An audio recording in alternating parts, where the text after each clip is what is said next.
종갓집에 시집을 가서 임신을 못해 사람 취급받지 못하며 사는 여자가 있다고 합니다. 이 여자는 가족이 최고라며 자신은 가족밖에 모른다는 남편의 달콤한 말에 속아 결혼을 했다고 하는데요. 결혼을 해보니 정말 가족한테만 최선을 다했다고 합니다. 남편은 불임이라고 사람 취급도 안 해주며 틈만 나면 구박을 하는 시어머니 눈치만 살살 보면서 죽어도 와이프 편을 들어주지 않았다고 하죠. 남편은 끝까지 와이프를 남 취급했다고 합니다. 그러다가 어떤 일을 계기로 남편과 시누이, 시모가 잘못했다며 싹싹 빌게 되었다고 하는데요. 어쩌다 그렇게 기세등등했던 시모가 납작 엎드리게 된 것일까요? 사연 들어보겠습니다. 안녕하세요. 저는 서울 용산구에 살고 있는 30대 중반 여성입니다. 다들 연애 시절 이상형이 무엇이었나요? 우습고 미련하다고 할 수 있지만 저는 입잘 터는 남자가 이상형이었습니다. 그쵸? 정말 젊은 날의 착각이었어요. 저는 남편이 말을 잘해서 만났거든요. 부끄럽지만 저는 애정이 고픈 사람이에요. 어렸을 때 부모님이 이혼하시고 동생이랑 둘이서 할머니 구박을 받고 자랐거든요. 할머니는 성격이 정말 투박하신 분이었어요. 평생 동묘시장에서 국수집을 하셨거든요. 할머니의 국수집은 동묘 주변에서 일하는 아저씨들의 인생 맛집 같은 곳이었어요. 동묘역 근처 건설 현장에서 일하시던 아저씨들이 등장하는 곳이라서 여간기가 세지 않고서는 살아남기 어려웠다고 해요. 그런데 할머니는 같이 장사하던 친구들이 사라질 동안 꿋꿋하게 그 자리를 지키셨다고 했죠.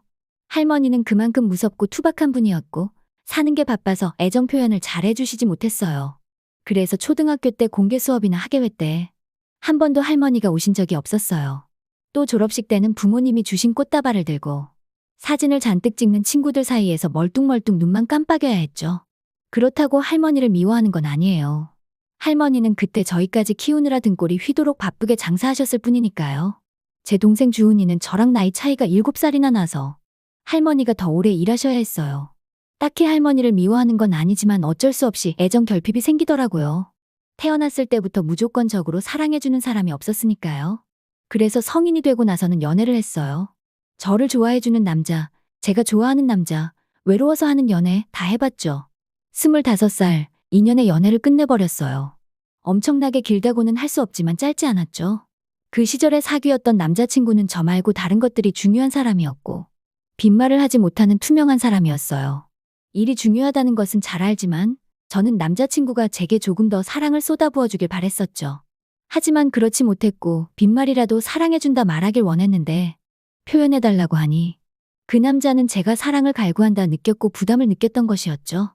그 남자와 헤어지고 제 이상형은 가족을 챙기고 다정하며 말을 예쁘게 잘하는 사람이 되었어요.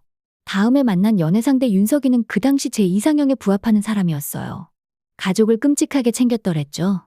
그리고 참 말은 잘하는 사람이었어요. 여동생이 있어서 그런지 말도 표현도 잘했죠. 직업도 변호사였어요. 정말 괜찮은 사람이었죠. 매번 저를 보면 꽃이 생각난다면서 노란 튤립을 사다 주던 사람이었으니까요. 이 사람이라면 행복할 수 있을 것 같았어요. 그래서 연애를 한 지 1000일이 되던 날, 우리는 결혼을 약속했어요. 그리고 나서 함께 살 집, 결혼식 준비를 하면서 진짜 가족이 생기는 것만 같았어요. 행복해질 수 있을 거라고 확신했었죠. 그런데 처음 윤석이의 시어머니, 시누이와 밥을 먹던 날이 생생하게 떠올라요. 지금 생각해보면 그때 도망갔어야 했는데 윤석이가 어머니를 소개해주고 싶다면서 식사를 한번 하자고 했었죠. 그날 윤석이의 집을 갔는데 상다리 부러지게 차려져 있는 밥상에서 적막한 분위기가 흐르는 채로 식사를 했어요. 그 어색한 분위기를 풀어보려는데 시어머니께서 먼저 입을 여셨죠. 첫 번째로 하신 말씀은 그거였어요. 아들 낳을 수 있겠니? 윤석의 집은 종갓집이었고 윤석 또한 3대 독자였어요. 아들을 낳는 것에 있어서 되게 중요하다고 생각하는 집안이었죠. 저는 그때 윤석이 아니면 다른 사람과 결혼할 수 없을 것이라고 생각했어요. 윤석이 가족을 정말 소중하게 생각하는데 그 가족에 제가 들어가는 상상을 하면 할수록 행복해졌거든요. 저는 몸이 특별히 안 좋은 것도 아니었어서 그냥 노력하면 될 것이라고 생각했어요. 다행히 시어머니를 모시며 살지는 않았고 분가를 했지만 시어머니는 저와 윤석에게 관심이 참 많았어요. 매번 임신에 좋다는 이상한 약을 들고 오셔서 꼭 다 먹으라는 둥 절 힘들게 했죠. 어디서 이상한 얘기를 들으셨는지 토끼 고기로 만든 요상한 음식을 먹으라고도 하셨고 어떤 신당에서 임신하게 해준다는 부적을 사오셔서 신혼집에 잔뜩 붙여두시기도 했죠. 가장 기억에 남는 건 시어머니가 개구리를 다려 만든 약을 가져오신 거예요. 저는 진짜 다른 건 다 먹어도 개구리는 비위가 너무 상해서 못 먹겠더라고요. 그래서 정말 딱 한 번 안 먹으면 안 되냐고 시어머니께 여쭈었죠. 그런데 시어머니가 뭐라고 했는지 아세요? 손으로 코 막고 먹으라고 했어요. 코 막으면 맛 안 나서 괜찮다고요. 보통 며느리가 이렇게까지 싫다고 하면 안 먹이지 않나요? 어쨌든 그 말이 너무 어처구니 없었는데 저를 빤히 바라보는 시어머니의 눈빛이 너무 무서워서 일단 삼키고 봤어요. 그런데 너무 맛이 없더라고요. 비리고 쓰고 짠맛이 섞여 있었거든요. 너무 끔찍한 맛이어서 토할 것 같은 거예요. 그래서 화장실로 달려갔는데 시어머니가 저를 막아서서 소리치셨어요. 삼키라고. 그 말에 진짜 너무 서러웠죠. 너무 싫다는데, 진짜 너무 싫다는데 어떻게 그럴 수 있죠? 제가 패션 브랜드 M사 마케팅 부서에서 일했는데 패션 마케팅 일을 너무 좋아해서 그만두지 않고 계속 다니고 있어요. 그런데 그 개구리 즙을 먹은 날, 아주 중요한 거래처 미팅이 있는 날이었어요. 그런데 그 개구리 즙 때문에 속이 다 뒤집어져서 계속 토하는 거예요. 뭘 먹지도 않았는데 토했어요. 물만 마셔도 토하고 위에까지 토할 정도였죠. 거래처 미팅을 가야 되는데 그 개구리 즙 때문에 미팅을 못 갔어요. 저는 진짜 너무 속상했어요. 시어머니가 너무 미웠죠? 그래서 결국 반차 내고 병원을 갔어요. 약을 받아서 집에 왔는데 시어머니가 개구리 달인 즙을 가져다 놓으려 집에 계셨어요. 저는 진짜 너무 속상한 마음에 오늘 개구리 즙 때문에 속이 뒤집어졌고 거래처 미팅까지 망쳤다는 말을 했죠.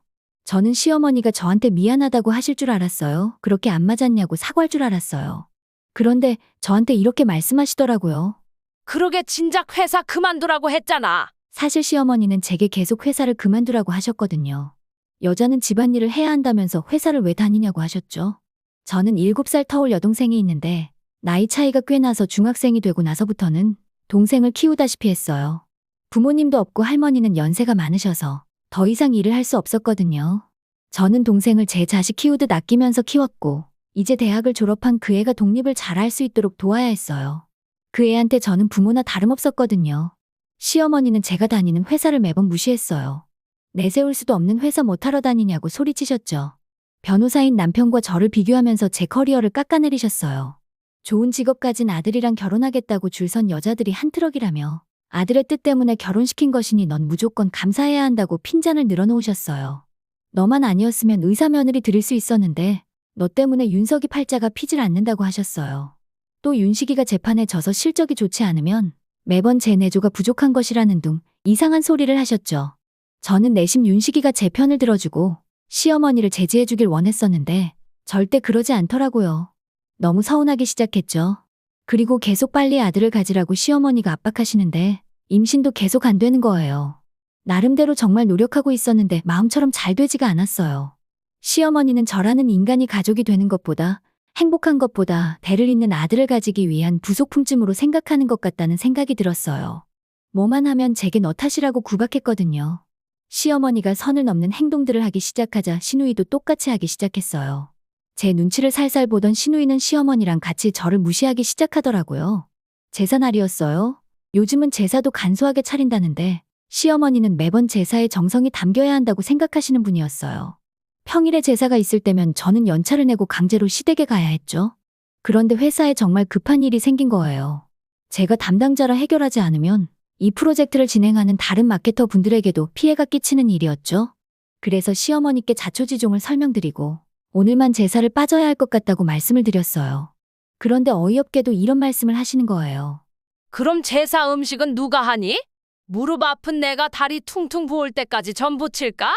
저는 시어머니한테 그럼 이번만 음식을 사서 하면 안 되냐고 말씀을 드렸어요. 제 말을 들으시더니 시어머니는 한숨을 푹 내쉬면서 이래서 가정교육을 잘 받아야 한다는 둥 갑자기 할머니 욕을 하는 거예요. 순간적으로 분노가 폭발할 뻔했어요. 시어머니는 제사 음식을 직접 안 차리고 그렇게 대충 그냥 시간 때우듯이 형식적으로 하면 조상님이 노하신다고 저를 꾸짖으셨어요. 그냥 입 닫고 시간 맞춰 오라는 거였죠. 그리고 매일 시어머니에게 혼나는 광경을 봐서 자기도 저를 괴롭혀도 된다고 생각했던 것인지 어느 순간부터 저를 자꾸 무시하더라고요. 시누이가 동생이랑 거의 또래예요. 제가 알기로는 이제 막 대학을 졸업한 걸로 알아요. 시누이가 그래도 이름 날리는 인서울대학을 졸업했거든요. 그래서 막 대학 동기가 어디 회사를 갔다느니 선배가 S기업을 들어갔다느니 로스쿨 들어가 변호사 됐다느니 주변 사람들 자랑을 막 늘어놓더라고요. 자기 자랑은 없었지만요. 시누이가 좀 게을러요. 제가 듣기로는 흔하게 하는 아르바이트도 한 번 안 해봤대요. 사회 경험이 아예 없었죠. 그 상태로 자기가 가진 좋은 머리와 학벌만 믿고 취업시장에 뛰어들었어요. 저는 그 모습을 보면서 조금 취업이 저래 가지고 안 된다는 걸 잘 알았고 도와주고 싶은 마음에 스펙을 쌓는 게 더 좋을 것 같다고 조언을 해줬어요. 그런데 기분이 나빴던 건지 갑자기 제 동생 이야기를 하는 거예요. 동생은 저 돕겠다 하면서 아예 대학을 안 가고 이벤트 기획회사에서 일하고 있어요. 회사 규모가 작긴 한데 동생이 워낙 이벤트 기획하는 일을 좋아하고 잘해서 성과를 계속 내다가 이번에 독립을 해서 회사를 차렸어요. 입사 때부터 친하게 지냈던 선배랑 동업을 하기로 했다고 하더라고요. 워낙 어렸을 때부터 일해서 벌써 5년 차가 되었고요. 그래서 점점 자리를 잡아가는 동생이 자랑스러웠는데 사업은 아무나 하냐면서 비아냥거리는 거예요. 아니, 물론 어떤 일이든 힘들죠. 각자의 고충이 있고 미래를 알 수 없으니까요. 그래도 그렇지 왜 남의 동생을 걸고 넘어지는지 이해할 수 없었어요. 언니, 그러면 나중에도 그 일 한대요? 대학도 안 가고. 한국에서 대학 안 나오면 사업해도 무시당하지 않아요? 결혼도 못할걸? 다 망해버리는 거 아니야? 제게 모욕을 줘도 동생을 건드리면 저는 불같이 화내는 성격이라서 입술을 깨물었어요. 그래서 신우이에게 그랬죠. 아르바이트 하나 안 해보고 손에 물 한 방울 안 묻혀본 너가 뭘 하냐고요? 대기업 들어가겠다고 큰 소리 뻥뻥 쳐놓고 그 흔한 중소기업 하나 못 들어가고 있지 않냐고요? 동생과 제가 어떻게 살았는데요? 부모님이랑 어릴 때 헤어지고 할머니 손에 크면서 기죽지 않으려고 저도 동생도 죽어라 공부를 열심히 했거든요. 공부라도 잘하면 사람들의 대우가 다르고 불쌍하게 보지도 않았어요. 공부를 잘한다는 그 사실에 부러워하느라 우리의 배경을 볼 겨를이 없었거든요. 동생은 단지 저를 도우려고 사회에 일찍 나간 것뿐인데 아르바이트 하나 안 해본 종갓집 딸내미가 뭣도 모르고 우리를 평가한다는 게 화가 너무 났어요. 신우이는 얄밉게 그걸 또 시어머니한테 그대로 말하더라고요. 시어머니는 건방지게 내 딸한테 왜 그러냐고 저를 혼내셨죠. 윤석이는 그런 시모와 신우이를 보면서 아무 말도 하지 못했어요. 무슨 말이라도 하길 바랬는데 제 편 하나를 들어주지 않더라고요. 너무 서러웠어요. 분명 나도 가족이 되려고 왔는데 매번 이방인이 된 기분이었죠. 무엇을 위해서 이 집에 시집을 왔는지, 행복하려고 왔는데 행복하지 않다는 생각에 슬퍼 눈물을 흘렸어요. 남편의 방과는 계속됐어요. 언제 한 번은 부부 동반으로 동창들을 만나는 자리가 있었고, 저는 몇 주 전부터 남편에게 그 모임을 같이 가야 한다고 말하고, 날짜와 장소를 미리 말해둔 상태였어요. 정말 오랜만에 보는 자리였고 다들 남편을 데려올 테니, 저도 윤식에게 이건 꼭 가야 한다고 당부를 했죠. 한강뷰가 보이는 레스토랑이었고, 은은한 빛이 감도는 양초가 켜진 인테리어가 고급진 레스토랑이었어요. 저는 사실 조금 신났어요. 제사다 뭐다 시어머니께 결혼 생활 4년 내내 시달리면서 제대로 된 모임 한 번을 못 갔죠. 물론 남편과 데이트를 갈 수도 없었고요. 저는 제가 가지고 있는 가장 비싼 하얀색 투피스를 입고 진주 귀걸이도 했어요. 그리고 레스토랑 앞에서 만나기로 해서 레스토랑 앞에서 윤석을 기다렸어요. 약속 시간이 7시였는데 계속 안 오는 거예요. 저는 불안한 마음에 윤석에게 전화도 걸어보고 문자도 남겨봤지만 답이 없었어요. 시간이 지나자 친구들이 남편과 팔짱을 끼고서 오더라고요. 마지막에 늦는다고 했던 서영이까지 오자 저는 윤석에게 끝까지 어디냐는 문자를 남기고서 마지 못해 들어갔어요. 그때 뒤늦게 윤석에게 연락이 왔어요. 전화기 너머에 윤석은 우물쭈물하는 목소리로 미안하다고 말했죠. 그때 윤석의 옆에서 작게 누구냐는 시어머니의 목소리가 들렸어요. 너 어디야? 백화점 안내음 소리가 들렸어요. 시어머니와 백화점에 간 것 같았죠. 누군가는 분명 뭐 그렇게까지 어머니 편을 드는 게 잘못된 거냐고 할 수도 있어요. 하지만 저는 이 모임을 같이 가야 한다는 사실과 기대된다는 마음을 이미 전했고 남편도 재미있을 것 같다고 했죠. 오랜만에 외출해 설레서 옷을 고르고 방방 뛰었던 저의 모습을 보았고 그 모습을 외면하고 어머니만 챙기는 남편의 선택을 보면서 무너진 거예요. 여전히 윤석에게 저는 가족이 아닌 것 같았죠. 가족이었더라면 이렇게 모른 척을 했을까요? 저는 그래도 윤석을 이해해보려고 노력했었지만 더 이상은 아닌 것 같았어요. 심란한 마음에 커피만 들이키는데 그때 친구들이 제 안부를 물었어요. 윤석도 왜 안 온 것이냐고 물었죠. 친구들의 물음에 저는 안 좋은 표정을 숨기지 못했죠. 제 옆에는 학생 시절 가장 친했던 친구 서영이가 있었죠. 서영이는 어련히 알아서 잘 지냈을 걸 뭘 묻냐고 말했어요. 저는 서영이를 어색하게 바라보았어요. 정말 친한 친구였는데 몇 년 만에 만났거든요. 서영이는 제 결혼식에도 오지 못했었죠. 결혼식을 정말 오고 싶어 했는데 시어머니가 난리를 피웠거든요. 서영이는 결혼을 일찍 한 친구였어요. 20대 중반에 결혼을 했어요. 직장에서 만난 사람과 연애를 하다가 애가 생겨버렸는데 남자가 워낙 다정하고 연차도 꽤 쌓여있어 안정적일 것이라고 생각을 했었죠. 남편 인간성이 꽤 괜찮으니까 시댁도 괜찮은 사람들이겠지 하며 막연하게 생각했어요.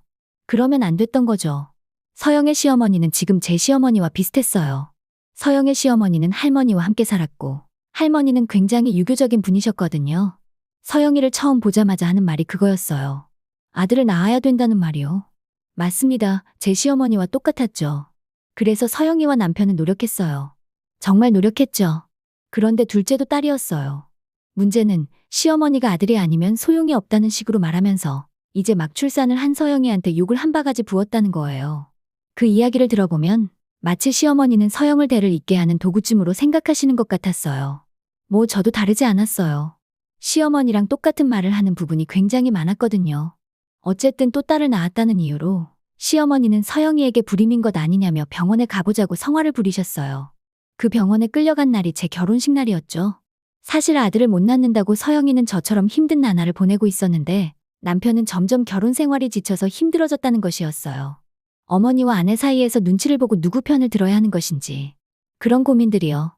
서영의 남편은 평화주의자였고 너가 우리 엄마를 이해하라는 식으로 서영에게 말했다고 했어요. 시어머니 때문에 일생에 단 한 번뿐인 절친한 친구의 결혼식도 가지 못하게 한 시어머니를 너가 이해하라는 식으로 말하는 남편의 행동에 정이 떨어졌다고 했어요. 그래서 갈라섰다고 했죠. 그리고 서영이는 저를 포함한 친구들에게 마지막으로 새로운 소식을 안겨줬어요. 야, 그거 알아? 나 재혼하고 바로 아들 가졌잖아. 아이를 임신했다는 소식이었어요. 서영은 첫째를, 전 남편은 둘째 딸 양육권을 나눠 가졌어요. 그리고 다른 남자와 재혼을 했죠. 서영은 어쩌면 그렇게 아들 낳으라고 한 구박 때문에 가질 수 있었던 아이도 가지지 못한 것 같다는 말을 했었죠. 서영은 행복해 보였어요. 왜인지는 모르겠지만 후련해 보였죠. 저는 생각에 잠겼어요. 단순히 시어머니 탓을 하면서 서러웠는데 이 팔자를 고치고 싶다는 생각이 들었어요. 이 상황을 벗어나고 싶다는 욕망이 생겨버린 것이었죠. 집으로 돌아가니 남편 윤석은 제 눈치를 살살 봤어요.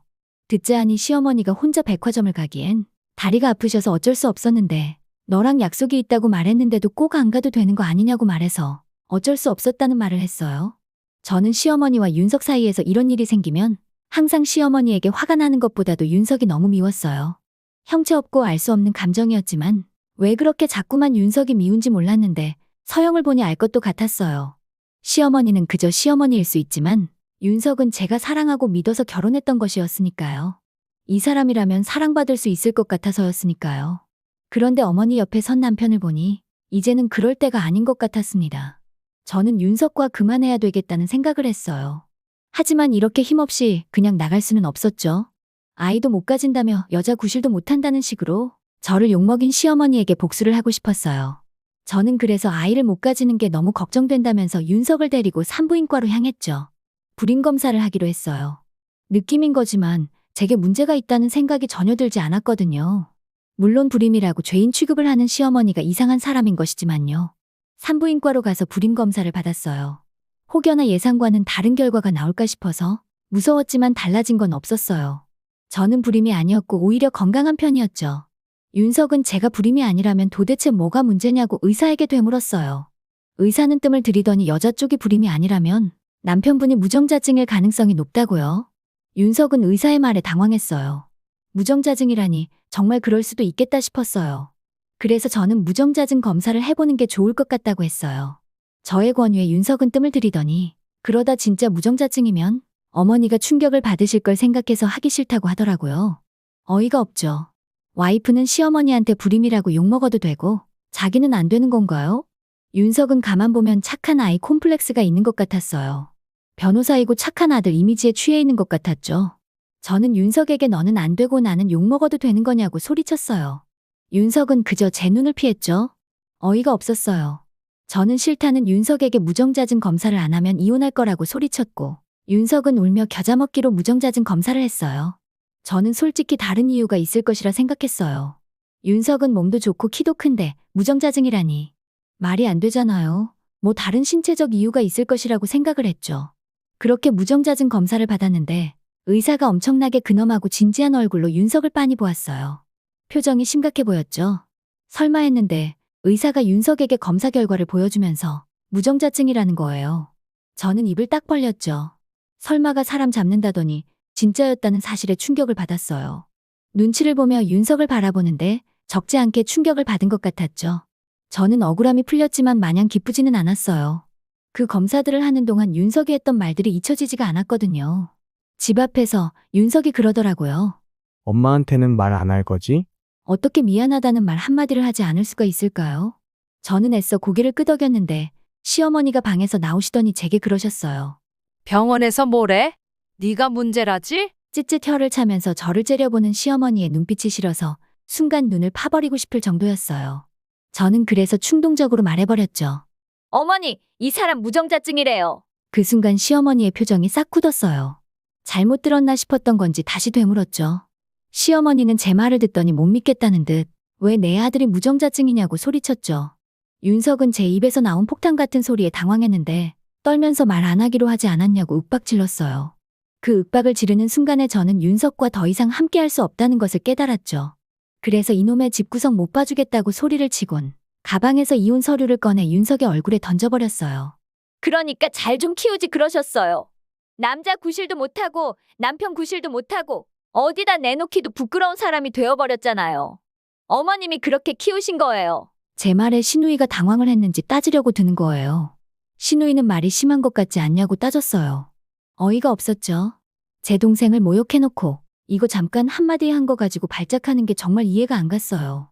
시누이는 그렇게 제가 집에서 나가버리니까 분을 못 참겠던 건지 저를 따라서 밖에 나오더라고요. 그리고 제 앞을 가로막았었어요. 그러다가 갑자기 어처구니 없는 말들을 쏟아내더라고요. 어떻게 시어머니한테 그런 심한 말을 할 수가 있냐고요. 저는 시누이가 제게 무례하게 했던 모든 말이 주마등처럼 스쳐 지나갔어요. 동생을 모욕했던 말, 저를 모욕했던 말까지도요.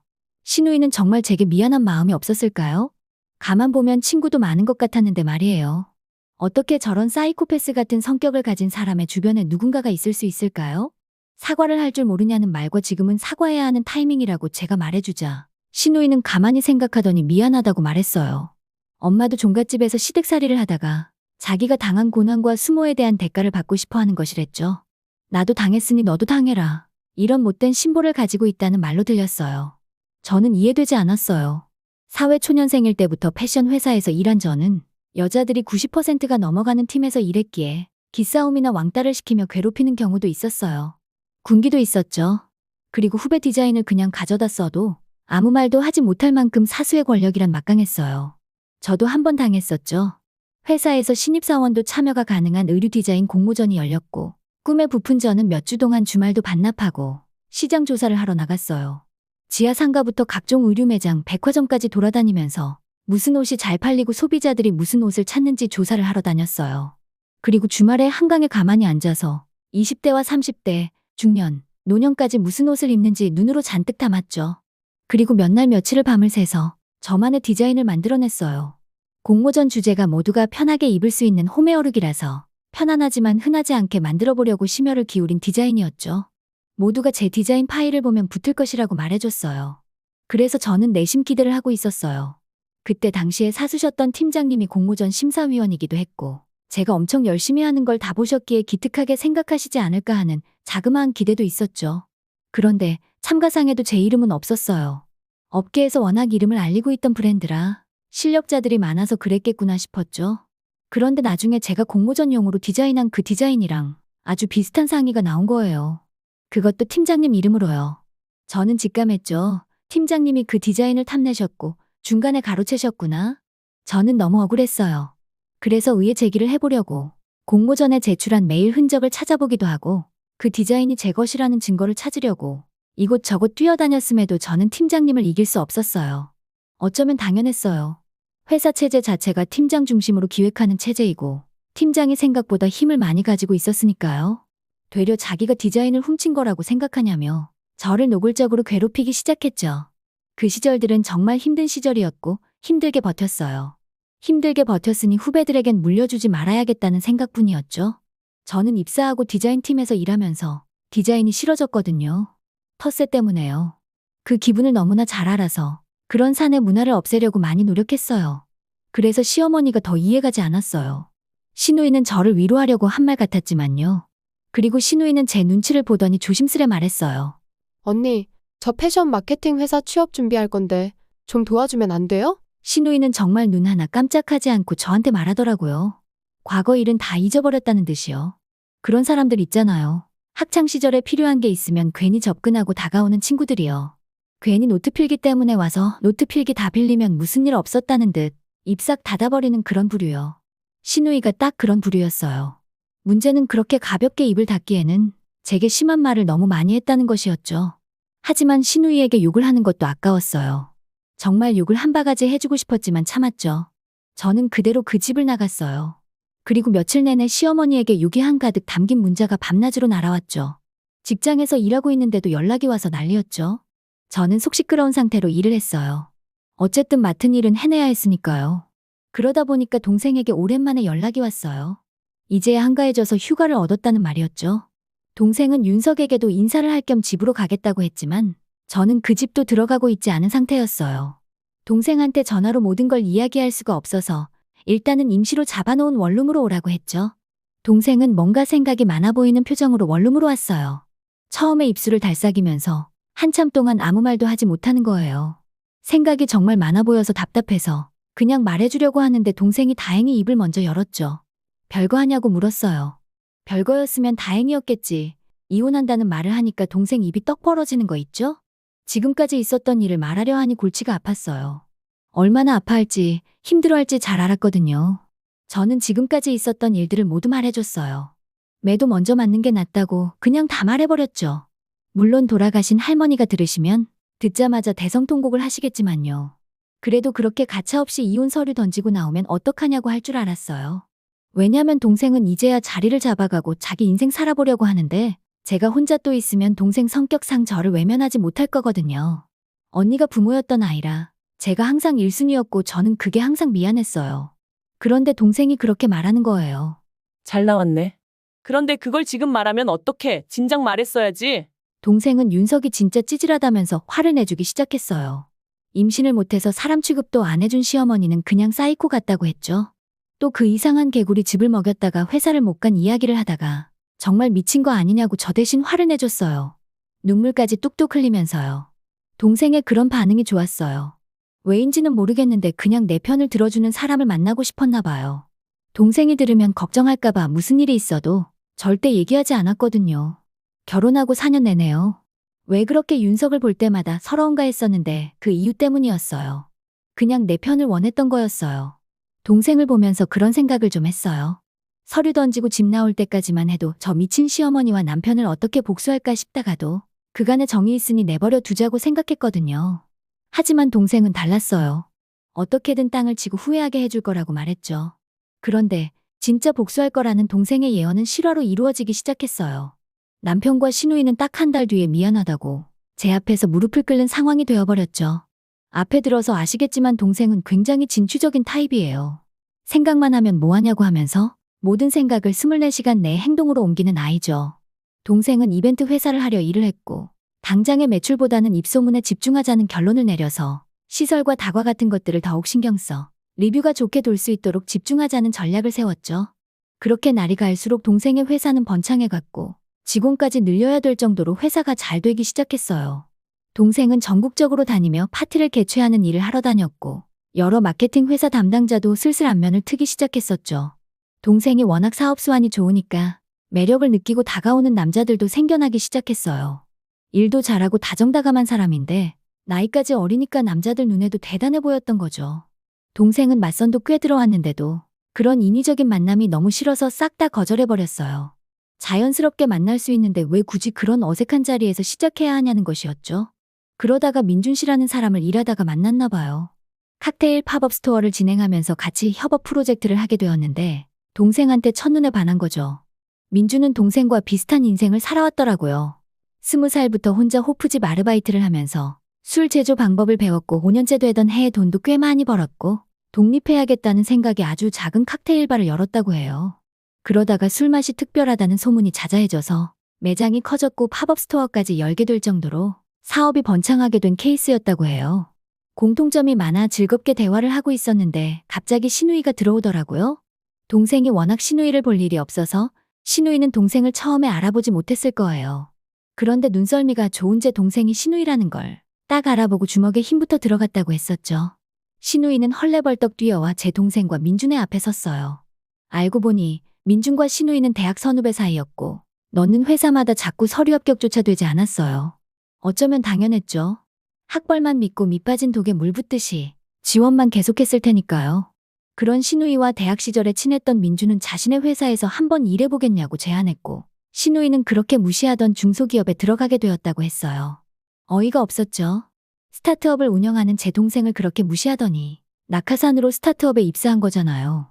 더 대박인 건 자기가 비용 처리 담당이라고 법인카드로 밥 먹고 커피 먹고 놀러 다니면서 막 긁고 다니다가 딱 걸려버린 거예요. 민주는 봐줄 생각 없으니까 나가라고 소리쳤죠. 오빠, 아니 대표님, 제발요. 진짜 다신 안 그럴게. 나 지금 월급 생각하고 지른 카드값만 300이란 말이야. 동생이 있든 말든 급했는지 신우이는 민준에게 싹싹 빌기 시작했고, 동생은 그런 상황이 재밌다는 듯 신우이를 빤히 보기만 했대요.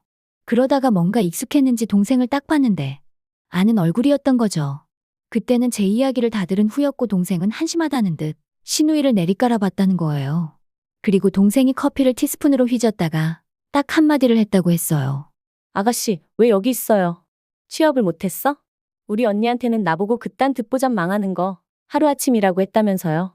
이쪽도 나랑 비슷한 수준인데 그럼 민준 대표도 그렇게 생각했겠네요? 동생의 말에 신우이의 얼굴이 새하얗게 질리기 시작했어요. 민준의 얼굴은 일그러지기 시작했죠. 신우이는 잘못했다고 싹싹 빌기 시작했어요. 신우이를 가차없이 버린 채 동생을 데리고 쌩 나가버렸다고 했죠. 동생이 그곳을 나가는데 신우이의 절규 소리가 들렸다고 했어요. 그러고 나서 2주 뒤쯤 신우이와 남편이 찾아왔어요. 동생에게 말을 잘해서 민준에게 말을 좀 잘해달라는 거였죠. 아니면 동생의 회사에 입사하게 해달라고 하더라고요. 제대로 철판을 깔았죠. 신우이는 사치도 없지 않았거든요. 백수로는 카드값이 감당이 안 됐던 건지 다른 사람이 된 것 마냥 남편 윤석을 데리고 와서 막 사과를 시키는 거예요. 잘못한 건 자기가 했으면서 윤석을 앞세워서 오빠가 너무 심했던 것 같다며 너무 언니를 나몰라라 했다고 빨리 사과하라는 식으로 슬슬 민준 씨 얘기를 하는 거예요. 그 말 장난이었다고 해주면 안 되냐고요. 사람은 변하지 않는다던데 변한 거 하나 없이 핑계 범벅이었죠. 저는 예전 같았다면 어떻게라도 도와줘야 하나 마음이 약해졌을 거예요. 하지만 지금은 절대 그러지 않아요. 동생이랑 그간 이야기를 많이 했거든요. 저는 사실 그렇게 불임이라고 며느리가 쓸모가 없다고 하루도 빠짐없이 구박받으면서 진짜 제가 문제인가 싶었고 그렇게 생각하지 않으려 해도 자존감이 너무 낮아졌어요.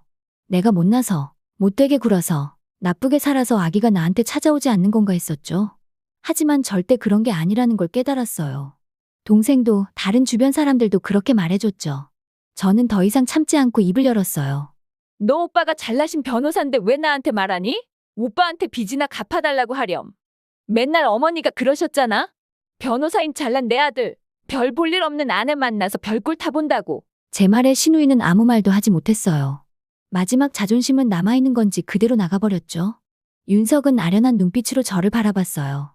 어이가 없어서 저는 발로 그 사람을 밀어버렸죠. 밖으로요. 그렇게 저는 다시 일상을 살기 시작했어요.